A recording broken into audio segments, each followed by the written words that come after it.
Hello बच्चों, कैसे हैं आप लोग? बहुत अच्छा। तो मैं भी अच्छा। आज आप लोग के क्लास 9 के मॉडल सेट कराने जा रहे हैं मैथ के। पहला सवाल है कि निम्नलिखित में से कौन परिमेय संख्या है। निम्नलिखित में से कौन परिमेय संख्या है। आपको बता दें कि परिमेय संख्या की परिभाषा होता है कि वे संख्या जिसे हम p/q के रूप में लिख सकते हैं तथा वर्गमूल निकालने पर एक पूर्ण संख्या प्राप्त होता है। तो देखिए √23 है, √23 को वर्गमूल नहीं निकलेगा, तो नहीं निकलेगा तो अपरिमेय हो गया। पाई पाई हमेशा अपरिमेय होता है। पाई क्या होता है? हमेशा अपरिमेय होता है। जहाँ भी पाई लगल है समझ लीजिएगा कि वो अपरिमेय संख्या है। और डॉट डॉट कहीं भी रहेगा कोई संख्या वह शांत भी होता है और शांत साथ में अपरिमेय होता है। और 225 है, 225 का देखिए वर्गमूल निकल जाएगा 15 होगा। इसका वर्गमूल कितना होगा? 15। इसलिए कहा है 15 निकल जाएगा, इसलिए कहा है परिमेय संख्या। ठीक ना। 225 का वर्गमूल कितना होता है? 15। तो जिस संख्या का वर्गमूल निकल जाता है उसको क्या बोलेंगे? परिमेय संख्या। अब हम लोग सीखेंगे दूसरा सवाल। दूसरा सवाल है कि निम्न में से कौन सी संख्याएं निम्न में से कौन सी संख्याएं निम्न में से कौन सी संख्याएं 3 और 4 के बीच स्थित है। इसको क्या करेंगे? 3 और 4 को जोड़ेंगे और 2 से भाग देंगे। तो देखिए 3 और प्लस 4 और बटा में 2 तो बराबर हो जाएगा 4 और 3 7 और बटा 2, 7/2। देखिए आपका ए विकल्प सही है। नेक्स्ट तीसरा है कि √5 माइनस √2 इंटू √2 प्लस √2 है बराबर कितना होगा। तो देखिए फार्मूला हम लोग एक जानते हैं, फार्मूला कि a plus b into a minus b बराबर फार्मूला होता है a² माइनस b²। देखिए हो गया a minus B into a plus b, a minus B into a plus b बराबर a² माइनस b²। ए का स्थान पर लिखेंगे √5 की स्क्वायर माइनस बी का स्थान पर क्या लिखेंगे? √2 की स्क्वायर। तो √5 की स्क्वायर हो जाएगा 5 ना, 5 25 का वर्गमूल 5 और √2 के स्क्वायर कितना हो जाएगा? 2, 2 दूना 4, 4 का वर्गमूल 2। अब 5 में से 2 गया कितना होगा? 3। देखिए जो विकल्प 3 है वही सही है।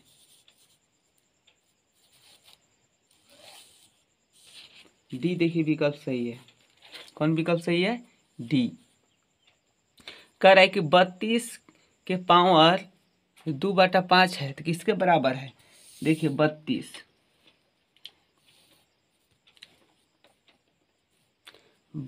के पावर कौन सा वाला है? चौथा। 32 के पावर है 2/5। देखिए 32 को इस रूप में लिख लेंगे। कैसे कटेगा? 2 से 16 बार में, फिर 2 से 8 बार में, फिर 2 से 4 बार में, फिर 2 से 2 बार में। 2 के गया 1 2 3 4 5 आया तो लिखेंगे 2 के पावर 5 और गुने 2/5। 5 5 कट गया और 2 के स्क्वायर बचा। 2 के स्क्वायर कितना होता है? 4 हो गया आंसर। चौथा सवाल के 4 देखिए कौन है? बी विकल्प सही है। बी सही हुआ। पांचवा हम लोग अब सीखेंगे। हम लोग 5 सीखेंगे।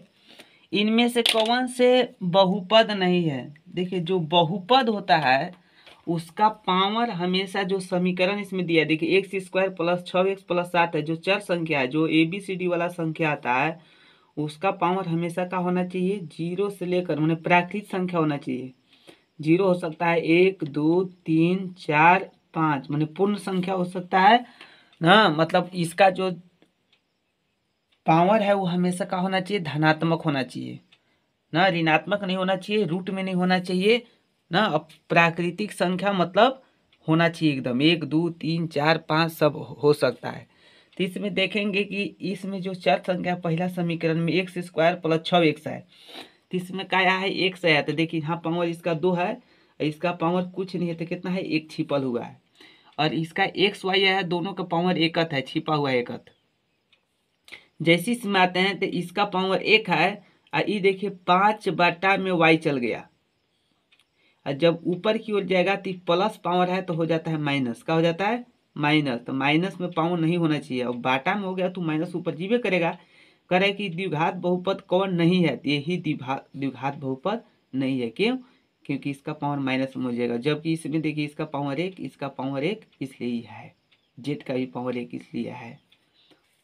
हम लोग अब छाठा सीखेंगे। छाठा में कह रहा है कि x-2 का शून्य ज्ञात कीजिए। x-2 का शून्य ज्ञात कीजिए। x-2 का शून्य ज्ञात करने के लिए कह रहा है तो हम लोग लिख देंगे कि x-2 बराबर लिखेंगे 0। शून्य है इसलिए 0। तो x बराबर माइनस है तो क्या हो जाएगा? प्लस। देखिए दो कोना में, देखिए सी विकल्प सही है भाई। कह रहा है कि बहुपद में घात है। देखिए ये बहुपद जो है इसमें देखेंगे कि सबसे अधिक पावर कितना आया है बहुपद में, वही घात होता है। तो इसमें पावर हम लोग देखेंगे तो सबसे ज्यादा पावर आया है 4। देखिए इसमें है x का पावर 3, x के पावर 4, फिर यहाँ x का पावर 1 है। तो सबसे ज्यादा कितना आया है? 4। तो घात बराबर का हो जाएगा 4। मतलब जो दिया रहेगा बहुपद जो सबसे ज्यादा पावर होता है अधिक, वही होता है घात। तो 4 है, इसलिए आपका बी विकल्प सही है, 4 होगा। अब हम लोग सीखेंगे 8वां सवाल। 8वां में यदि बहुपद px दिया है तो x+1 से विभाजित किया तो शेषफल का मान ज्ञात कीजिए। 8वां लिख देंगे, शेषफल से ज्ञात करना है तो लिखेंगे x+1 बराबर 0। कौन सवाल है? 8वां का हल कर रहे हैं। x+1 बराबर 0 तो x बराबर क्या हो जाएगा? तो प्लस है तो हो जाता है माइनस। px बराबर इसमें दिया है x³ plus x² plus x और प्लस 1। x का स्थान पर क्या रखना है? -1। तो हो जाएगा -1 के पावर 3 और फिर प्लस x के पावर -1 की स्क्वायर और प्लस -1 और प्लस 1, फिर हो जाएगा +1। फिर से देख लीजिए, x का स्थान पर -1 की क्यू और प्लस -1 की स्क्वायर और प्लस -1 और प्लस 1, और माइनस के पावर 3 है तो माइनस होगा ना। मतलब यहाँ सम होता है पावर माइनस के तो प्लस होता है, अब विषम होता है तो माइनस। 3 विषम है तो क्या होगा? -1 और माइनस की स्क्वायर का हो जाएगा +1 और माइनस गुने प्लस करेंगे -1 और +1। अब देखिए 1 में से गया 0 और 1 में से गया 0। देखिए कितना आ गया? 0। अब जो विकल्प में 0 दिया होगा वही सही है। यानी कि कौन विकल्प दिया है? ए विकल्प दिया है। देखिए ए विकल्प सही है। अब हम लोग सीखेंगे 9।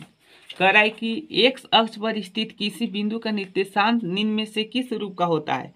देखिए x अक्ष बोल दिया, x अक्ष बोल दिया तो y के स्थान पर हो जाएगा 0। अब आपको बता दें कि जो हम लोग का समीकरण होता है वो हमेशा जो भी रहेगा, जैसे 2 और 3 है तो इसको बोलते हैं x और इसको बोलेंगे y। तो बोला है x अक्ष माने यहाँ रखना है x, तो यहाँ हो जाएगा 0, याद रखिएगा ना। कह रहा है कि x अक्ष पर स्थित किसी बिंदु का निर्देशांक ज्ञात। x अक्ष बोलेगा तो हो जाएगा 0, x 0 जो होगा वही सही है। अब बोलेगा y अक्ष, क्या बोल देता? y अक्ष, तब y 0 है ना तो यहाँ हो जाता y और x का स्थान पर क्या लिख देते? 0। जस्ट उल्टा हो जाएगा, y अक्ष बोलेगा तब x अक्ष बोला है इसलिए x और 0। तो इसमें हम लोग देखेंगे कि x और 0 कौन है? x, 0। देखिए सी विकल्प सही है। कौन विकल्प सही है? सी। हम लोग अब सीखेंगे क्वेश्चन नंबर 10।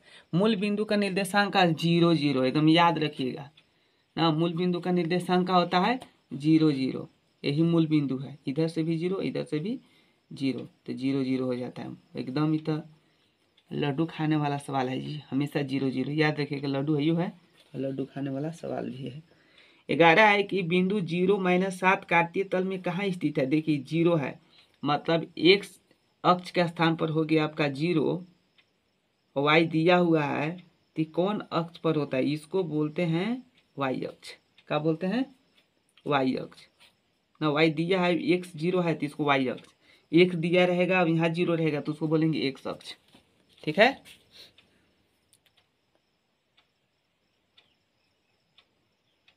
अब क्वेश्चन नंबर 12 सीखेंगे।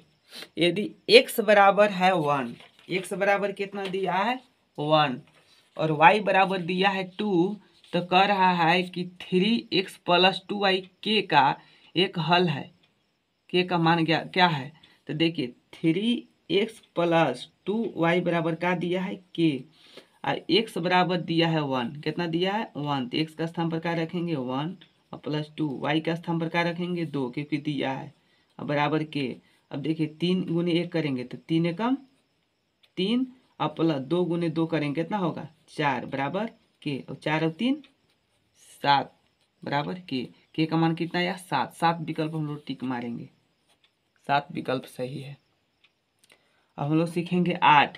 कह रहा है कि x अक्ष का समीकरण है, x अक्ष बोला है ना तो y हो जाएगा 0। क्या हो जाएगा 0, याद रखिएगा कि x अक्ष बोलेगा, x अक्ष तो y बराबर हो जाएगा 0, और y अक्ष बोलेगा तो x बराबर का हो जाएगा 0। तो बोला है x अक्ष तो y के मान देखिए कोना में 0, वही आंसर हो जाएगा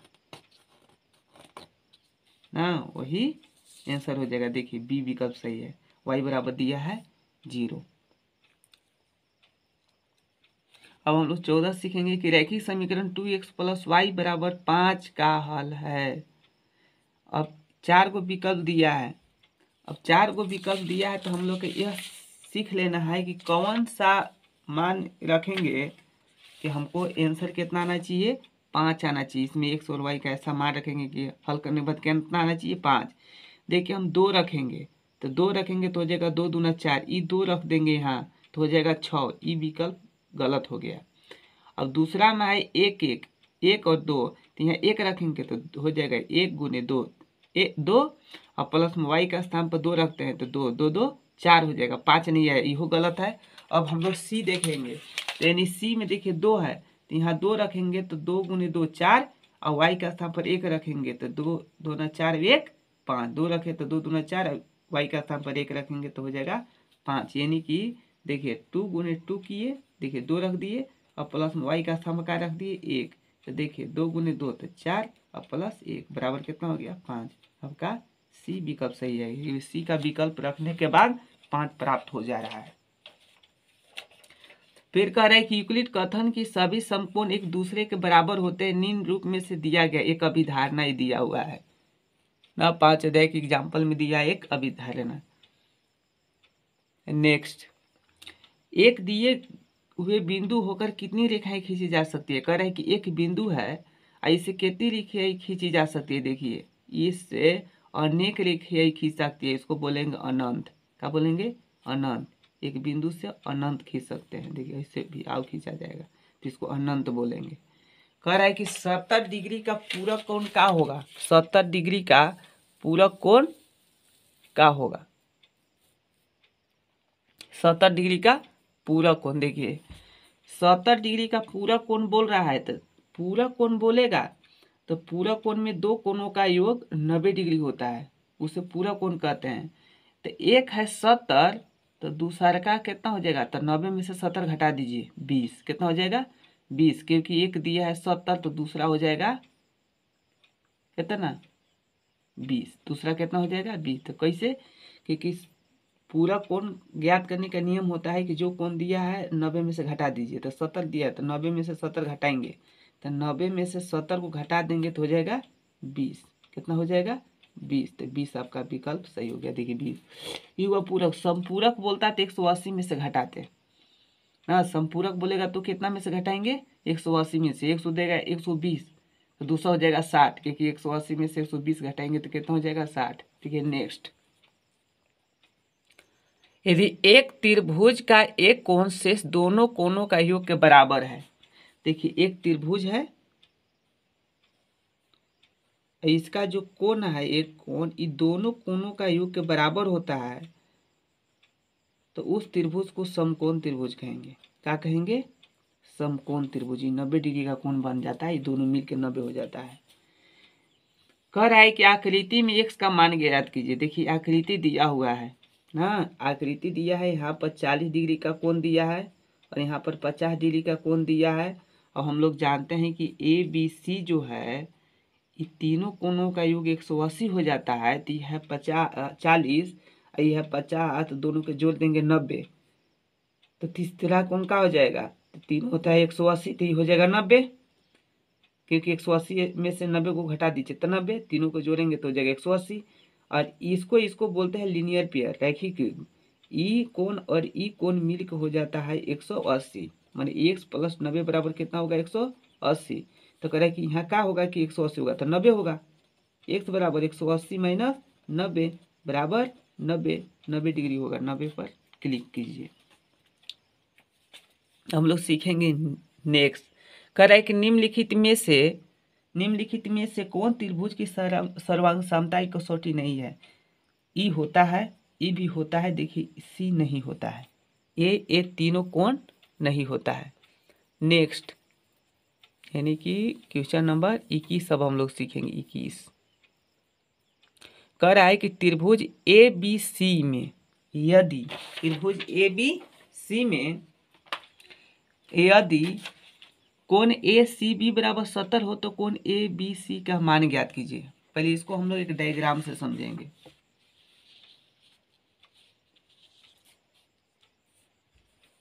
एक त्रिभुज हम खींच लेते हैं ए बी सी, और इसमें कह रहा है कि जो ए बी बराबर ए सी है, मतलब ई और ई बराबर होगा। कह रहा है कि कोण ए सी बी ये दिया है 70 डिग्री। कितना दिया है 70 डिग्री। तो कह रहा है कि ए बी सी का मान का उतना, देखिए जब बराबर भुजा रहता है ना उसका कोण भी बराबर होता है। यदि है 70 तो भी होगा 70, कितना होगा 70। नहीं, नियम होता है कि समान भुजा का कोण भी समान होता है। ये 70 ती भी 70, तो 70 पर हम लोग क्लिक करेंगे। देखिए नेक्स्ट, एक चतुर्भुज के कोण इतना के अनुपात है तो चतुर्भुज की सबसे छोटा कोण का मान होगा। यानी कि कह रहा है कि एक चतुर्भुज है, मान लीजिए कि कोण सब है, x लगा दीजिए। कोण ए बराबर हो गया 3x, कोण ए बराबर कितना 3x, कोण बी बराबर 5x, कोण सी बराबर 9x और कोण डी बराबर 13x। कह रहा है कि का अनुपात इस चतुर्भुज के सबसे छोटे कोणों का मान का होगा। हम लोग जानते हैं कि चतुर्भुज के चारों कोणों का योग 360 डिग्री होता है। चतुर्भुज के चारों कोणों का योग कितना होता है 360 डिग्री। याद हो गया, चतुर्भुज के चारों कोणों का योग 360 डिग्री। तो इस सब के जोड़ लीजिए, 3x plus 5x plus 9x plus 13x बराबर 360। 3 5 8 8 9 17 17 13 30x, कितना हो जाएगा 30x बराबर 360। देखिए कट जाएगा, 0 0 कटेगा, 12 तिहाई 36, 12 12 में कट गया, x का मान आ गया 12। इसमें देखेंगे कि सबसे छोटा कोण कौन है 3x है। सबसे छोटा कोण कौन है 3x। 5x 9x 13 से छोटा का है 3x, तो 3x का मान कितना हो जाएगा 3 गुने 12, 12 तिहाई 36 डिग्री। अब जो 36 डिग्री होगा वही सही होगा। 36 डिग्री पर हम लोग क्लिक करेंगे। 36 डिग्री ये विकल्प सही है। नेक्स्ट है, किसी चतुर्भुज को भुजाओं के मध्य बिंदुओं को एक क्रम में मिलाने वाले रेखाखंड द्वारा बना चतुर्भुज एक होता है। देखिए एक चतुर्भुज है, मान लिया कि चतुर्भुज है और इसका नाम भी दे सकते हैं ए बी सी डी, और इसका मध्य में सब से लेकर एक चतुर्भुज बनाएंगे तो करें कि कैसा चतुर्भुज होता है। इस चतुर्भुज को बोलते हैं समांतर चतुर्भुज। क्या बोलते हैं समांतर चतुर्भुज। क्या बोलते हैं समांतर चतुर्भुज। कह रहा है कि आकृति में, देखिए एक आकृति दिया हुआ है, ठीक है, आकृति दिया हुआ है। आकृति में ए बी सी डी एक समांतर चतुर्भुज जिसमें बी सी बराबर 7 सेंटीमीटर दिया है। लेकिन यहाँ से यहाँ तक बी सी है, कितना दिया है 7 सेंटीमीटर। और ए ई बराबर, देखिए ए ही है, लंब भी डाल दिया है, ई दिया है 5 सेंटीमीटर। कितना दिया है 5 सेंटीमीटर। तो कह रहा है कि तो समांतर चतुर्भुज का क्षेत्रफल ज्ञात कीजिए। समांतर चतुर्भुज का क्षेत्रफल बराबर होता है आधार गुने ऊंचाई। और इसमें जिस भुजा पर दिया है वो है आधार 7 और ऊंचाई उसी पर जो लंब खींचते हैं उसको बोलते हैं ऊंचाई 5। आप 5 गुने 7 करेंगे, 7 गुने 5 तो हो जाएगा 35 सेंटीमीटर स्क्वायर। देखिए 35 हो गया, क्योंकि सीएम में दिया है तो सेंटीमीटर स्क्वायर हो जाएगा। अब हम लोग सीखेंगे नेक्स्ट। कह रहा है कि एक समांतर चतुर्भुज और एक त्रिभुज, एक समांतर चतुर्भुज है। कैसा चतुर्भुज है? समांतर चतुर्भुज। एक समांतर चतुर्भुज, एक समांतर चतुर्भुज और एक ही आधार तथा समांतर रेखाओं के बीच स्थित है। यदि त्रिभुज का क्षेत्रफल 12 सेंटीमीटर है तो समांतर चतुर्भुज का क्षेत्रफल क्या होगा? एक समांतर चतुर्भुज है,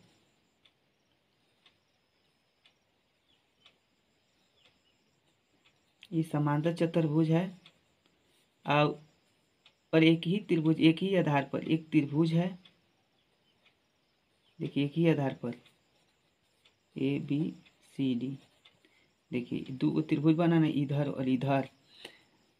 आधार तथा समांतर रेखाओं के बीच समांतर रेखाओं के बीच में त्रिभुज है। तो यदि त्रिभुज का क्षेत्रफल 12 सेंटीमीटर है, इस त्रिभुज का क्षेत्रफल कितना है? 12 सेंटीमीटर। तो समांतर चतुर्भुज का क्षेत्रफल होगा, तो करेगी समांतर चतुर्भुज का क्षेत्रफल ज्ञात कीजिए।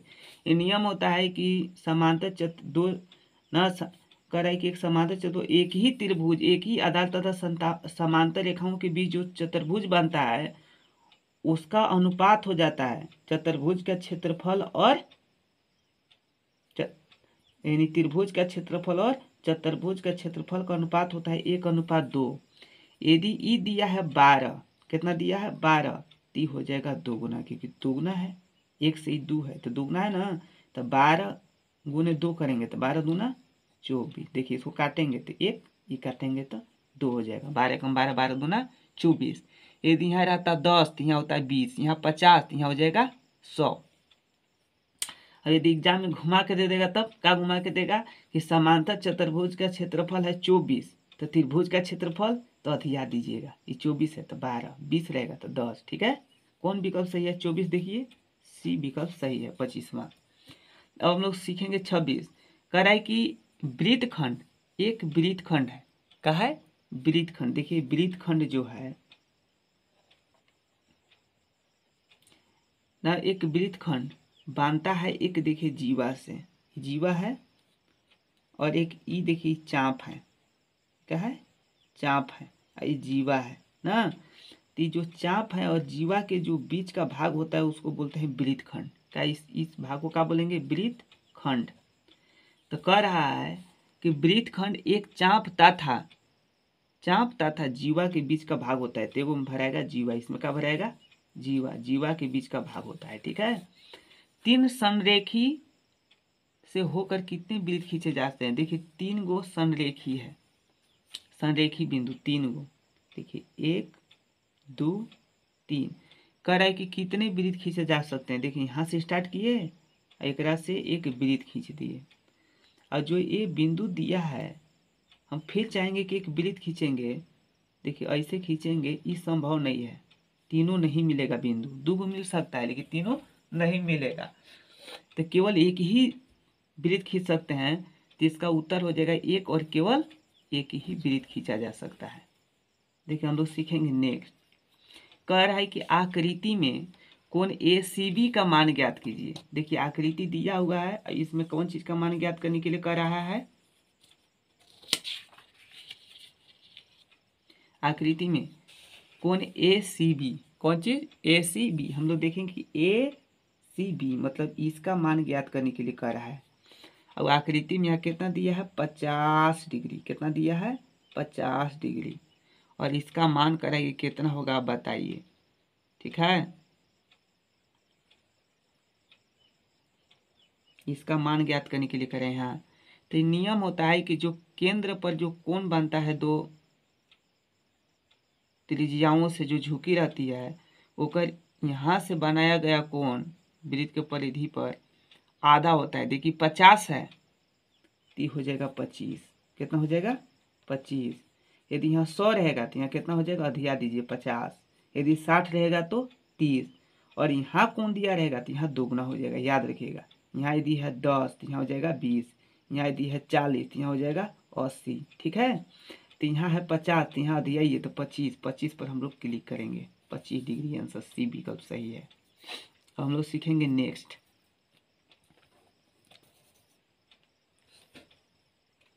नेक्स्ट है कि एक त्रिभुज में ए बी बराबर 4 सेंटीमीटर तथा कोण, एक चतुर्भुज है जिसमें ए बी बराबर कितना दिया है 4 सेंटीमीटर तथा कोण ए 60 डिग्री है। इस त्रिभुज की रचना संभव नहीं यदि बी सी तथा ए सी का अंतर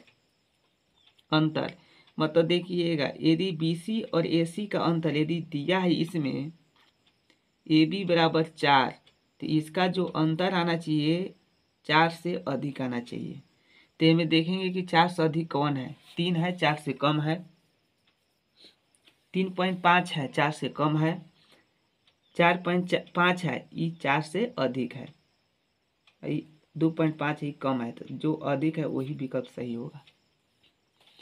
उस त्रिभुज का क्षेत्रफल क्या होगा जिसकी भुजाएं दिया हुआ है ना, इसकी भुजाएं दिया हुआ है। अब कह रहे हैं कि चतुर्भुज का क्षेत्रफल ज्ञात कीजिए। भुजाएं कितना दिया हुआ है त्रिभुज का,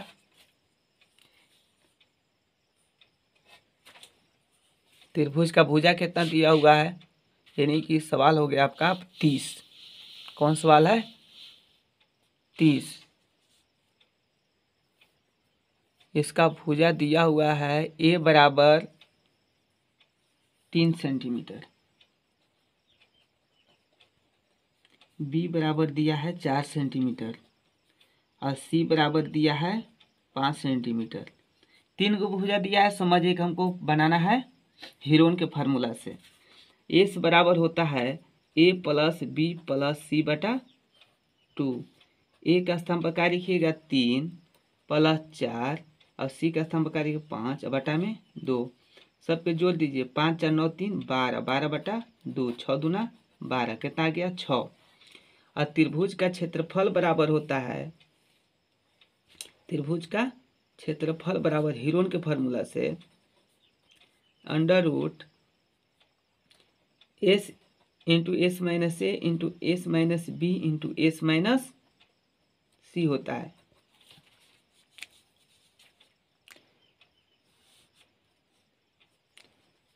लिखेंगे एस का स्तंभ का लिखेंगे 6 इंटू 6 माइनस ए है 3, फिर 6 माइनस बी कितना है 4, फिर 6 माइनस सी कितना दिया है, सी दिया है 5।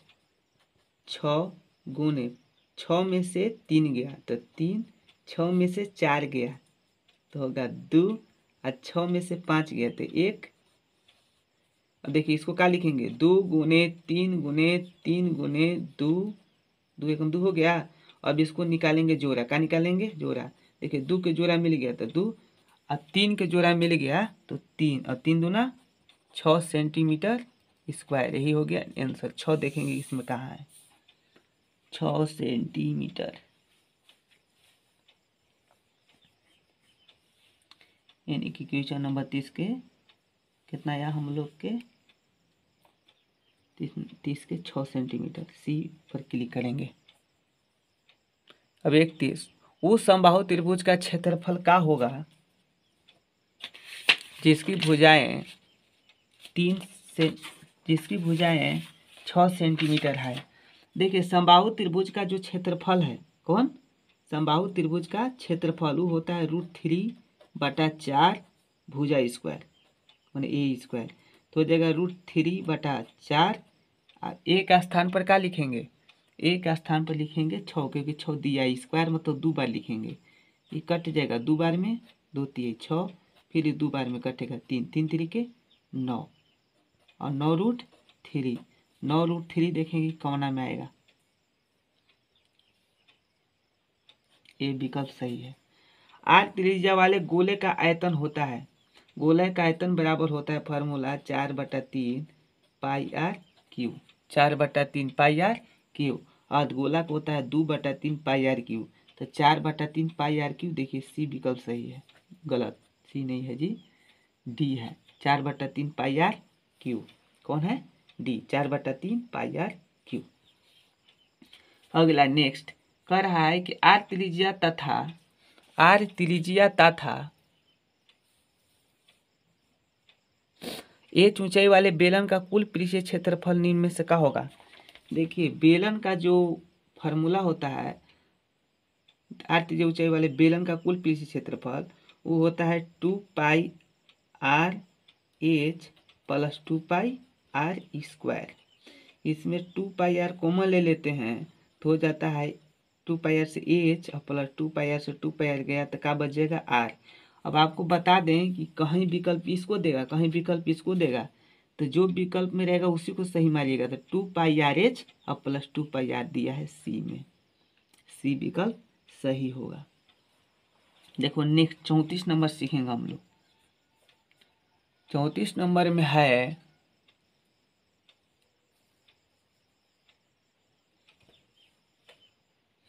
कि एक घन है और घन का आयतन दिया हुआ है 512। घन का आयतन दिया है कितना? 12। घन का आयतन बोले तो ए क्यू बराबर 512, क्योंकि घन का आयतन बराबर होता है भुजा क्यू। तो ए क्यू बराबर दिया है 512, तो ए का मान ज्ञात करेंगे। तो ए का मान मतलब 512 के हम लोग करेंगे घनमूल, ये घन में चल जाएगा। क्यू है तो इसको क्यू में बदलना होगा 512 को। तो देखिए 512 को हम लोग निकाल लेंगे एलसीएम। क्या निकाल लेंगे? एलसीएम। 2 के 5 के बार पढ़ेंगे कि 5 आएगा, तो 2 बार में कितना बार में? 2। 512 के बार में देखिए 2 दूना 4, यहाँ बचा 1, 2 बचे 10। अब यहाँ कितना बचा? 1, तो 2 छक 12 और फिर 2 से 1, 2 दूना 4 और 2 8 16, फिर 2 से 6 4, फिर 2 से 32, फिर 2 से 16, फिर 2 से 8, फिर 2 से 4, फिर 2 से 2। के गो 2 है गिनेंगे? 1 2 3 4 5 6 7 8 9 गो, और 3 गो के घनमूल में जोड़ा लगता है। 3 गो है तो बाहर चल जाएगा। तो देखिए 2 गुने, फिर देखिए 2, फिर गुने, फिर 2, तो 2 दूना 4, 4 दूना 8, मैंने भुजा आ गया 8। तो कह रहा है कुल पृष्ठीय क्षेत्रफल ज्ञात कीजिए। घन का कुल पृष्ठीय क्षेत्रफल होता है, पृष्ठीय क्षेत्रफल बराबर होता है 6a²। तो 6 गुने ए का स्थान पर लिखेंगे 8, तो 8 गुने क्या करेंगे? 8, 8 अठाई 64 और 64 गुने करेंगे 6। तो देखिए 6 चूके 24 के 4 66 36 और 2 38 सेंटीमीटर स्क्वायर, मतलब 384। इनमें 384 पर हम लोग क्लिक करेंगे। 384 देखिए बी विकल्प सही है। कौन विकल्प सही है? बी, बी विकल्प सही है। हम लोग सीखेंगे नेक्स्ट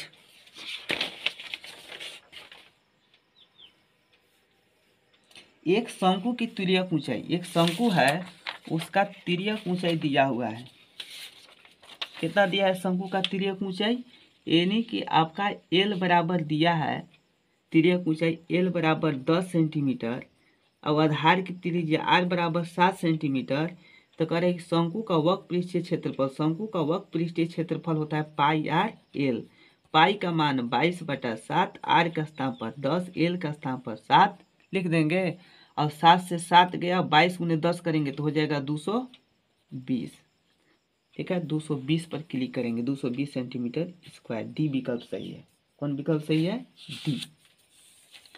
अब हम लोग सीखेंगे नेक्स्ट 36। प्रथम 5 प्राकृतिक संख्याओं का माध्य होंगे। 5 गो संख्या लेना है प्रथम प्राकृतिक संख्या। प्राकृतिक संख्या 1 से स्टार्ट होता है, तो कौन कौन लेंगे? 1 2 3 4 5, इसको प्राकृतिक संख्या बोलते हैं। और माध्य का होता है सभी संख्याओं का योग करेंगे और जो संख्या है उतना से भाग देंगे। तो सब की इसको जोड़ेंगे तो कितना होगा? 5 4 9 9 3 12 12 2 14 14 1 15 और बाटा में टोटल के वो संख्या है 1 2 3 4 5 गो, तो 5 से भाग देंगे। अब 5 के पढ़े के बार पढ़ेंगे 15 रहेगा 3 तो 3 पर क्लिक करेंगे, 3 सही होगा। कह रहा है कि संख्या दिया है में 5 की बराबरता के गो है, तो 5 को देखेंगे के बार आया है, तो 1 2 3 4 5 6 बार आया है, तो यह होगा आपका बी विकल्प से, यह होगा 6 बार आया है, यह बराबरता हुआ। कितना बार आया है? 6 बार। 5 कितना बार आया है? 6 बार, तो 6 आंसर। कह रहा है कि 38 की वर्ग अंतराल 10 से 20 का वर्ग चिन्ह का होगा। 10 से और 20, तो वर्ग चिन्ह बराबर होता है कि दोनों का जोड़ना है और 2 से भाग देते हैं, तो 10 और 20 हो जाएगा 30, अब भागे 2 करेंगे हो जाएगा 15। 15 पर क्लिक करेंगे, 15 सही है। कह रहा है नेक्स्ट, एक पासे को 1000 बार प्राप्त परिणाम 3 की बराबरता 150 है, माने कुल परिणाम है 1000। कुल परिणाम कितना है? 1000, ये उसको बोलेंगे कुल परिणाम। कुल परिणाम बराबर 1000 और 3 की बराबरता 150 है, तो 3 इसको बोलेंगे अनुकूल परिणाम। क्या बोलेंगे? अनुकूल परिणाम बराबर है 150। तो कह रहा है कि इसकी क्या प्रयोगिता है ना, 3 बराबरता इतना है, तो इसकी इसकी प्रयोगिता होगा अनुकूल परिणाम बटा कुल परिणाम, माने 150 बटा 1000 हो जाएगा। 0 0 खत्म और 5 से काटिए, 5 तिहाई 15, 3 बार में 20 बचे 100, 3 बटा 20 यही हो जाएगा आंसर। 3 बटा 20 देखेंगे, सी विकल्प सही है, 3 बटा 20। अब सीखेंगे नेक्स्ट। करे असंभव घटना की प्रयोगिता क्या होगा? असंभव जो घटना घटित नहीं हो सकता है उसको बोलते हैं असंभव।